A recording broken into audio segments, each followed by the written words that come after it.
the Books and Music Review Show. And that's an empty chair. But we're going to give you a chair that's not empty. There you go. Oh. So now we're on here. It's the Books and Music Review. And what I'm going to talk about is fear. It's the thing that everybody's afraid to talk about. I don't know. This is going to be like a personal show. We're talking about fear. I am, you always wonder, like, can a person say they're a professional or an expert? Or I'm a fear specialist. Yes, I'm a fear specialist. And what I'm going to do is put the email on the screen so that you can write to us and tell us what you like with your complaints or your questions. How's that? That's good. Okay, so the topic is fear. Do you need to see that? If you need to see that, I'm going to put it here. Fear, what are you afraid of? Conquer your fear. You're watching the Books and Music Review Show. Fear, what are you afraid of? And now back to the email. Oh, while I'm standing here, let me get this over with. We're produced through the facilities of Staten Island Community Television, and you saw the disclaimer in the beginning, and that's the disclaimer, and that's the produced through, and now we're going to go back and sit in the studio. So there you go. What are you afraid of? Are you afraid that your show won't be aired? I am a fear specialist, tongue-tied. And what I mean by that is, many years ago, I used to be afraid of everything. Well, almost everything.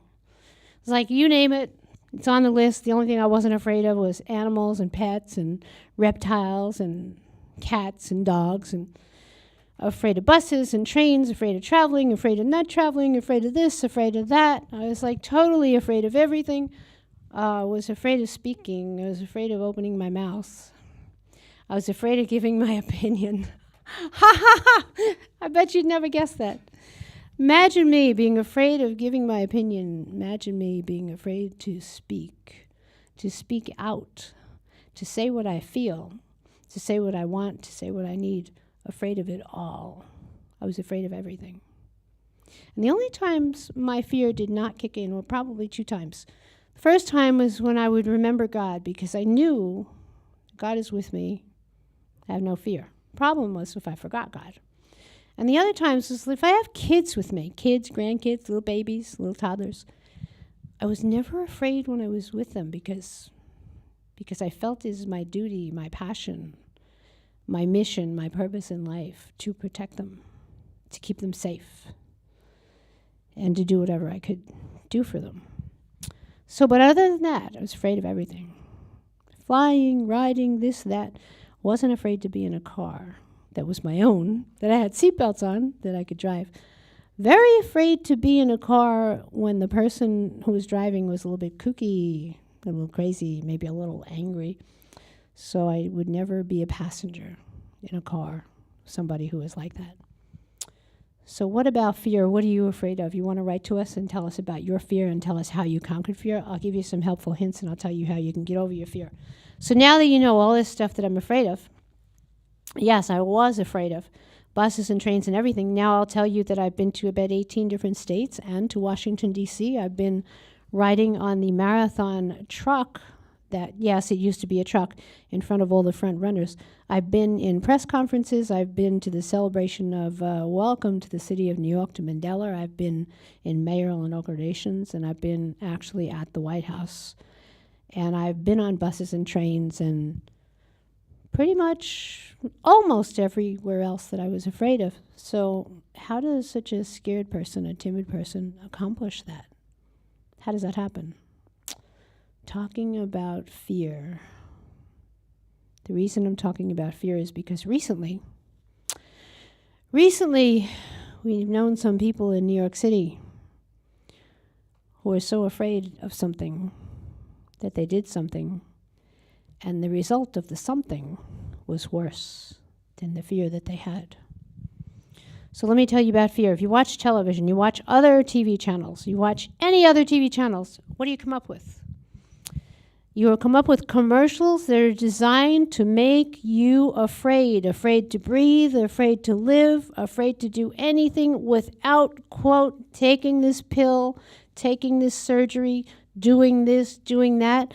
Commercial television, yes, most commercial television, if you sit and watch it, you will come up with commercial after commercial after commercial, and they're advertising pills, medicine, the happy pills, the pills that are designed to solve all your problems because they know you are afraid. And you're afraid because of all the stuff you see on television. Take, for example, there's a pill for social anxiety. Did you ever see that? Did you ever see the commercial? You almost wonder, like, am I on candid camera? Is that a real commercial or was that a joke? There's some kind of pill for social anxiety to help you get over your fear. And then in small print and below, behind the scenes, they say that the side effects are diarrhea and this and this and this and this and that. And I'm thinking, if you got social anxiety, do you really need all those other side effects? And the pill's not, obviously, not going to work. So, okay, you had the disclaimer. Let me know about your fear. Let me know how you conquer it. Test me. Got questions for me? What about my fear? Did it really make me frozen? Yes, I have been frozen with fear. Obviously, at the moment, I'm not afraid. Oh, hi, Gerard, a guest on a show. I did a little monologue, so what do you think? Yeah, fear can be really paralyzing if you dwell on it. It can really impact your life and make you force you to make decisions that aren't always in your long-term interest, rather. That can happen. Especially, we used an example of something that happened, something that happened recently, that a decision that was made that had a lot to do with fear. Yes, fear will stop you. It will stop you. Sometimes that's a good thing, but sometimes that's a bad thing. It depends on what the fear is. And it depends on whether you know what's healthy fear and what's bad fear. I guess probably terror is not healthy. And perhaps maybe that's what I had, a little bit of terror. So how did I get over fear? I'll give you an example now. There are many things out there. The audience, there's many different people in the audience, all ages, sizes, shapes, nationalities, religions, cultures, sexes. Everybody's different. The audience is different. And you could say one word, and there'll be some people in the audience who'll be like, I can relate to that. Oh, yeah, that's what I'm afraid of. Some people are afraid of swimming. Other people are afraid of being in the dark. Other people are afraid of walking out at night. Other people are afraid of just even not opening their door. So what does this fear specialist have to say about that? How do you get rid of fear? First, I want to recommend a book, and it's called, and first, I will tell you, yes, the first time I read the name of the book, I was like, what, are you kidding? What, are you joking? No, you must be kidding. But I have a very open mind, and I decided to get the book anyway. It's in the library. You probably check it out at the bookstore or the library. I hate the title of the book, but it's called Feel the Fear and Do It Anyway. That's it. Feel the fear and do it anyway. And if you're afraid, or if you've got terror or panic, you're going to read that title and go like, what, are you kidding? Feel the fear and do it anyway? That's the whole point. I'm afraid I can't do it. That's the whole point. But get that book. I forget the name of the author. We'll name that on another show. We'll definitely put it on another show. Feel the fear. It might be somebody named Jeffers, but I'm not positive. Feel the fear and do it anyway. So what did the book do for me? At the time, before I read it, I was very afraid of trains, traveling on the trains. I would not go near a train. I wouldn't touch a train with a 10-foot pole. And I read the book. Yeah, read the book. It's little pocket books, like $6, $7. Get out of the library if you don't want to pay for it. That's fine. I'm not promoting the book. I'm promoting the book from the library. So feel the fear and do it anyway. And so I read it, and after that, I was able to go on a train, travel on the trains. Now, I have this disclaimer here, like, I don't like traveling on the train. I'm not comfortable with it. I don't like it. But the fear was conquered because I was actually able to do it. And before that, I was not able to do it. You could not get me on a train. So now what about this other kind of fear? What about medical fear? Medical fear. I watch TV a lot. Well, I used to. I canceled my cable. But before that, I watched TV a lot. And I was constantly seeing these commercials where, like, high blood sugar, low blood sugar, high blood pressure, you name it, whatever disease it was, no matter what show you were watching, no matter what time of day, there would always almost pop up some pharmaceutical commercial that was designed to make you afraid and then designed to sell you the pill or the treatment that would, they thought, get rid of your fear or your symptom or your problem. So society today is now afraid of everything. People are afraid they're going to get heart disease. People are afraid they're going to get cancer. People are afraid, some of it's a healthy fear. But here's the fear that's not healthy. There's some celebrity, I can't tell you her name. You know her name. You've probably seen it on TV. Can Some we say the name? celebrity. I don't know the name. I think the person you're thinking of is Angelina Jolie. Is that? Angelina Jolie. I'm think- not sure. Well, what I was going to say was her family had this history of disease. What kind of disease? Breast cancer. I think. Okay.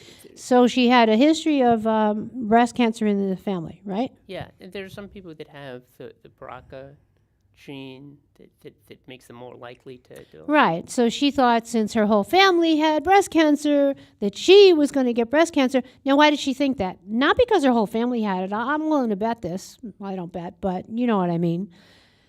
She thought that because she's probably, do you ever hear of subliminal, positive affirmations and all? It all goes through your brain and you keep it and it's stored back there. She had probably seen so many commercials about preventing cancer and so many commercials about, history of this and history of that. And so finally one day it must have clicked in, and I'm just guessing. This is just a guess. It's just an opinion. So you can't even argue this because, I'm entitled to my opinion, whatever my opinion is. So here people are brainwashed to be afraid of getting cancer because there's cancer in their family, or afraid of getting any other disease because it's in the family. And so what did this woman do? She didn't have cancer. She wasn't tested positive for cancer. But what did she do? Why'd she make the news? Do you know? I think she had her breast. I can't hear you. She had her breasts removed, or I think this was Angelina Jolie. I'm not. I could It be might have been wrong. someone else. I don't know. Yeah, but yeah, you're right. It was a. Oh, it's a celebrity. It was a famous actress who. Okay, had, if it wasn't you, Angelina, we apologize. Give us a call. You can come and put the disclaimer on the show. You can sit right here, say whatever you like to say. Within reason, we have guidelines. It's a G-rated show. So it was a celebrity. It might have been Angelina. She had her breast removed. Yeah, but she had her breast She had removed. she had a. A double? I think double she had mas- a mastectomy. So she had a double think so. mastectomy because there was cancer in her family. To me, that's like say I have a history and my family is 5 or 6 of them got hit by cars. It's like, let me go out and get hit by a car because everybody in my family got hit by a car. That's how dumb that is. Yeah. Okay, I shouldn't call people dumb. Apologies. I was called dumb for a long time. I didn't like it. But I guess I'm really frustrated when people have medical procedures because of something that's in their family. They don't have it. They haven't been tested by it. So they want to prevent getting that disease that their family has. But here's the thing. There are over 100,000 medical errors. There's 3 figures. I don't have the figures with me, but one is 100,000, one is 80,000, another one is 200,000. And these figures are medical errors, malpractices, hospitals, people getting infections in hospitals. So here this woman has no disease. She's perfectly healthy. She says to herself, let me go put myself in the hospital to prevent some disease that's in my family. And she don't even realize, and probably hasn't done the research, that by putting herself in the hospital, she's possibly opening herself up to many infections or malpractices or anything, or mistakes or errors or incidents. Just in July alone, statistically, and if you want to know where the statistics come from, oh, I wonder if I have this book here. Oh, I have this book here. I want to read something. 50 Secrets Hospitals Won't Tell You, an RT original on page 76. I'm not going to read the whole thing, but there's a couple of things I want to read. This one here I want to read especially. This really reaches me. 50 things. Now, this is from a surgeon, and this is from, all these 50 things are from different surgeons, nurses, CEOs of medical places. Some ugly truths. 15 to 30%. I'm going to say that louder. Can you hear me? 15 to 30% of everything we do, we're talking medical, tests, medications, procedures, is unnecessary. So the doc says 15 to 30%. You know, 30%, they didn't fall from 50%. Think about that. That's a big percentage. 15 to 30% of everything we do, tests, medications, and procedures, is unnecessary, our research has shown. It's partly because of patient demand. Oh, well. Patients demanding it? I don't think so. Maybe, possibly. It's partly to prevent malpractice. Yes, I think so. Partly to prevent malpractice. Think about that. Do you know 30% of the tests and procedures and medications are to prevent malpractice? Okay, so what do we do about this? What do we do? When your doctor orders a test, ask why. I'm reading straight from the book. When your doctor orders a test, ask why. Why? What he expects to learn and how your care will change if you don't have it.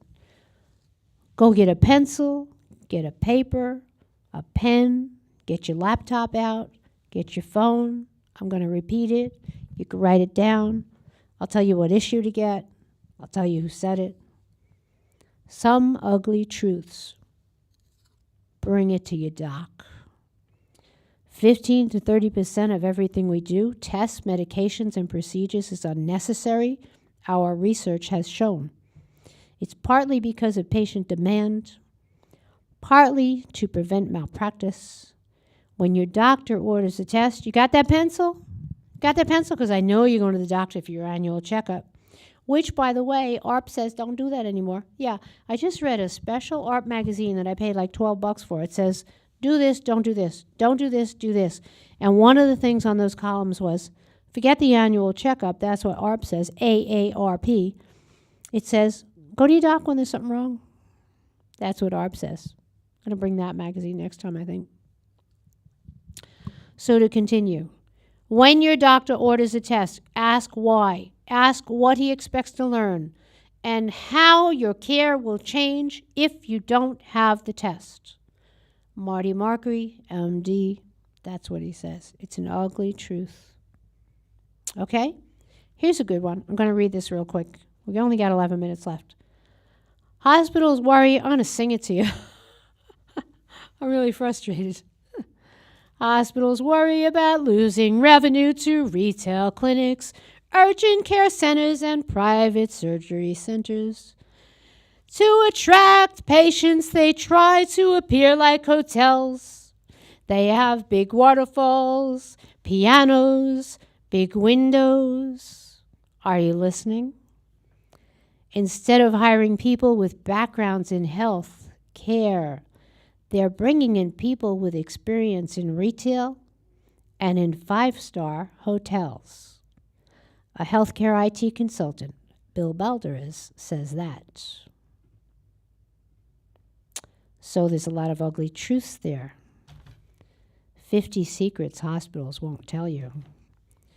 I only underlined a few because it's only a 29-minute show and I cannot read them all. You're sitting there. If you have questions, you can ask me. You're sitting in the audience. You're sitting next to me. What's your questions? What are you thinking? That's kind of interesting. I I don't know if I thought about that, but yeah, when you go into hospital now, they have really, really gorgeous, appealing. Well, I mean, I guess it depends on what sort of hospital you go into, but a lot of them do have Right. all of these little little things to appeal, like aquariums or Well, how about this? or How about this? And everybody who's oh, do you want to finish? Sorry. no, I was just saying I didn't really think about that, but yeah, a lot of hospitals do look very hotel-like, I guess. Right. So, number 26 on the list of 50 things. Your surgeon may be doing someone else's surgery at the same time as yours. What? What? Your surgeon may be doing someone else's surgery at the same time as yours. How can a surgeon do like 2 surgeries at once? I'm going to finish reading that. We're talking about complex, long, highly skilled operations that are scheduled completely concurrently, so your surgeon is not present for half of yours or more. Many of us have been concerned about this for decades.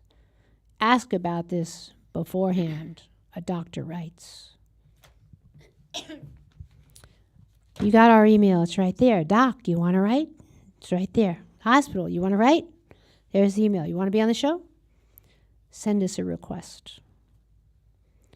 Our pet peeves. And they go on and on and on. Let's see what else is here. Here's one. Recover quickly. One study found that patients forget 40% to 80% of what the doctors and nurses tell them, even if they're nodding their heads. Have somebody with you, take notes, tape record on a smartphone. Do you mind if I tape record this? The most critical time to record is at discharge, when you receive crucial information about medications and next steps. Okay, next. Want to be comfortable? Bring your own pillows. How's it going? That's good advice. Want to be comfortable? Bring your own pillows. Here's one. Here's a good one. Don't let your loved ones spend the night alone in a hospital. It's important someone is there if they get confused or need help getting to the bathroom, or if their breathing pattern changes. If the hospital has restrictive hours, many are eliminating them. Ask if it will make an exception. And with this, it's 7 minutes left. I'm going to tell you how to get rid of a lot of the errors and malpractices and things, and maybe some of the facilities, maybe in some of the nursing homes or the rehabs and things like that. We need state representatives, whether they're congressmen, senators. We need important people in public. We need our representatives to go for one thing, just one thing, or maybe 2. So what's the most important thing? How do we stop all the errors and things that are happening in nursing homes and other facilities and institutions? You could stop it. Make a law. Open up these places to 24/7 visiting. Open up these places to 24/7 visiting. Why? Because when visitors are there, care is there. Don't jump. Just don't jump. Yes, they care for people around the clock. However, it's been proven, and you know and you will see, that when visitors are there, you will see more care. You will see better care when visitors are there. Get our public representatives and get them to have the nursing homes have 24/7 care, 24/7 visitors. Allow visitors day and night. It's not going to hurt anybody. It'll help the patients. It'll help the families. It definitely will help the patients and the families. There's a lot of other things in here, and you need to read them, and it's in an issue of Reader's Digest. And it's 50 secrets that hospitals won't tell you. This show has been about fear. What are you afraid of? What is everybody afraid of? Afraid of getting a disease. So we spend so much money on prevention and prevention and prevention, but prevention through testing, through invasive testing. Yeah, invasive testing. Do you know anybody that was so afraid they were going to get a disease, and they had invasive testing. Do you know anybody like this? Walked into the test, but on the way out of the test, they needed crutches. Walked into the test, but on the way out of the test, they needed a cane. That's a test? The way I look at it is if that's a test, I'm not sure I want to get the treatment. It's fear. I'm a fear specialist. I'm afraid of everything. I'm afraid of you, the audience. I'm afraid of everybody who's watching. I'm afraid, oh my goodness, a doctor's going to be watching this, and hospitals and surgeons and nursing homes going to be watching this. Well, here's what I got to say to you. Most doctors are good. Most hospitals are good. Most nursing homes are good. Most of the people working in all of those places are good and wonderful people who want nothing better but to heal patients and to help patients. Most of them are good. The ones that are going to complain about this show, the ones that are going to have a problem with what I'm saying on this show, are you a good doctor? Is your hospital a good hospital? Do you have a good nursing home? Most doctors are good. Most surgeons are great. Most medical personnel are wonderful. Yeah. Take, for example, you got a nurse. You go into an ICU or a CCU. Your first time you walk in there to visit somebody, your first time, it's your first impression. If you meet a nurse that's not good, that doesn't have a good bedside manner, I don't care if they're stressed, they got too many hours, they're too hard working. You walk into that unit for the first time, and that taints everything that happens in that unit. If you walk in and you see a nurse that's incompetent, or a nurse that's just nasty, or a nurse that just doesn't have time and they're rushing, or they can't treat you with respect, if you walk in there and they're not treating with you respect, then how do you feel about the rest of everybody who's working there? You're kind of like, well, how come nobody's saying nothing to that nurse? How come nobody's correcting that person who's not treating you right? How come those other people who are in charge there, how come the supervisors aren't saying, hey, shh, be nicer to the people? Most docs are good. Most nurses are good. You have something to say, I can see it reaching for the mic. Go ahead, go for it. Yeah, that also applies to, and it's not just nurses, it's anyone who's working with the patient should have respect for their family members or anyone who comes to visit. It should be a basic requirement, even though they work long hours and they're extremely stressed and they have a lot of responsibilities. There should still be a modicum of professionalism and being respectful of the needs of the family, the people who look after the person they're ostensibly caring for. So that should apply to everyone who works in a hospital or a nursing home or a clinic, anywhere. Yep, that applies to everyone. But especially those who work in ICU, especially those. I'm in my 60s, and I've visited many ICUs, different family members and friends, co-workers and all. And up until recently, you walk into an ICU, you get treated with respect. The nurses and doctors, everybody's caring. Everybody's treated with respect. Doesn't matter how busy that place is, they treat you with respect. It's the first time I'm over my 60s. It's the first time I went to an ICU, CCU, CTU, whatever you want to call it, that intensive care unit. And my first impression, the first nurse that I saw that first day was gruff, rough. And there was no need to be. She wasn't in a hurry to do anything. She wasn't doing anything emergency. I asked a simple question. It was like, she could have chopped my head off. Yeah, most doctors are good. Most nurses are good. Most medical personnel are good. And they just want to help and they just want to heal. Now conquer your fear, medical personnel, and stand up for the patients. Conquer your fear, the good doctors, the good nurses, the ones who are doing their job. They're working their butts off. Conquer your fear and reprimand any nurse who is being disrespectful to patients or any medical person. Most docs are good, and you just heard this all on the Books Music Review show, and were produced through the Staten Island Community TV. Time's up. Produced was the last word.